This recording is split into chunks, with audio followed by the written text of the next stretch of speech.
Google ने कैसे AI को पिछले 20 साल में चेंज कर दिया। इसको हम ऐसे समझते हैं कि 2001 में गूगल सिर्फ कीवर्ड पर ही फोकस करता था, यानी कि कीवर्ड्स को ही देख रहा था। इसके बाद में 2004 में सिर्फ सर्च में यानी कि एमएल को लेके आया, यानी कि मशीन लर्निंग का यूज़ किया गया। इसके बाद 2019 में बर्ट आया, यानी कि जिससे कि लैंग्वेज को समझने का काम किया गया। यूजर की क्वेरी और उसके बाद में जो रिजल्ट्स आए, उन दोनों तरफ से रिजल्ट्स को समझने का काम किया गया। इसके बाद 2023 में एआई ओवरव्यू आया, जहाँ यूजर की जो क्वेरी थी उसको उसके रिगार्डिंग एक स्मॉल ब्रीफ या समरी टाइप में रिजल्ट्स दे दिया। 2024 में एआई मोड आ गया, जहाँ पे हम डायरेक्टली गूगल से ही कम्युनिकेट कर पा रहे हैं, एज अ कन्वर्सेशन कर पा रहे हैं गूगल के साथ में। तो गूगल के जो इंजीनियर हैं निकोला, उन्होंने एक बात यहाँ पर डिस्क्लोज की है कि गूगल ने कभी भी एआई को एक साथ लेके नहीं आया, यानी कभी उसको एक साथ यूज ही नहीं किया।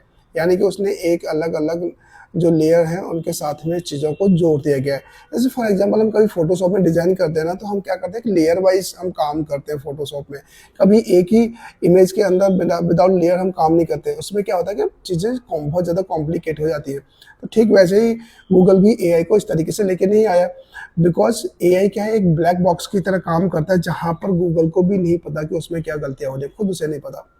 इसलिए उसने चीज़ों को बहुत ज़्यादा सेपरेट रखा। हमें अपने कंटेंट की वैल्यू कम नहीं करनी, अपने यूज़र को एक वैल्यूएबल कंटेंट प्रोवाइड कराना। अगर हम अपने यूज़र को वैल्यूएबल कंटेंट प्रोवाइड करा पाते हैं, तो definitely we will rank in search engine.